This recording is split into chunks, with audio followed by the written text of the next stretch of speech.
എറണാകുളം മൂവാറ്റുപുഴയിൽ കിണറ്റിൽ വീണ് 4 വയസ്സുകാരി മരിച്ചു. ആയവന താമസിക്കുന്ന അതിഥി തൊഴിലാളികളുടെ മകൾ സഞ്ജനയാണ് മരിച്ചത്. മാതാപിതാക്കൾ ജോലിക്ക് പോയ സമയത്തായിരുന്നു അപകടം.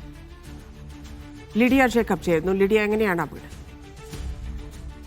ധന്യ, ഇന്ന് രാവിലെ 10 മണിയോടെയാണ് അപകടം നടന്നത്. ആയവന പ്രാഥമികാരോഗ്യ കേന്ദ്രത്തിന് സമീപം വാടകയ്ക്ക് താമസിക്കുന്ന അതിഥി തൊഴിലാളികളുടെ മകളാണ് മരിച്ചത്. അതിഥി തൊഴിലാളിയായിട്ടുള്ള സന്ധ്യാകുമാരിയുടെ മകൾ സഞ്ജനയാണ് മരിച്ചത്. ഇന്ന് രാവിലെയാണ് അപകടം നടന്നത്.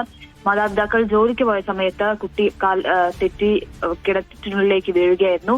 നാട്ടുകാർ ഇത് കണ്ട് ഉടൻ തന്നെ ഫയർഫോഴ്സിനെ വിവരം അറിയിച്ചെങ്കിലും ഫയർഫോഴ്സ് സ്ഥലത്തെത്തി പുറത്തെടുത്തപ്പോഴേക്കും കുട്ടി മരിച്ചിരുന്നു. എന്തായാലും പ്രാഥമിക ശുശ്രൂഷകളും കൃത്രിമശ്വാസം അടക്കമുള്ള കാര്യങ്ങളും നൽകിയെങ്കിലും കുട്ടിയുടെ ജീവൻ രക്ഷിക്കാനായില്ല. ശരി ലിഡിയ.